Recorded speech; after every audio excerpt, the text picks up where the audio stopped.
દેવગઢ બારિયા નગરમાંથી પસાર થતો state highway રસ્તો બન્યો ઉબડખાબડ। 5 વર્ષના વધુ સમયથી ઉબડખાબડ બનેલ રસ્તાને લઈ અનેક રજૂઆતો કરાઈ।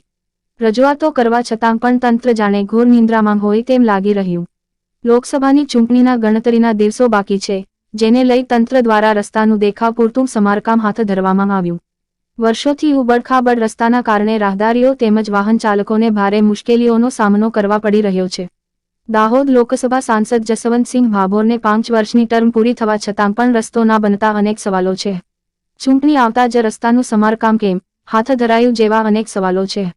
નગરજનો અને રાહદારીઓ તેમજ વાહન ચાલકોને તંત્ર દ્વારા લોલીપોપ અપાઈ રહ્યો હોય તેમ લાગી રહ્યું છે।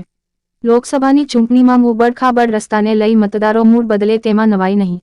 અબ્દુલ રજાક મંસૂરી, દેવગઢ બારિયાની એક રિપોર્ટ।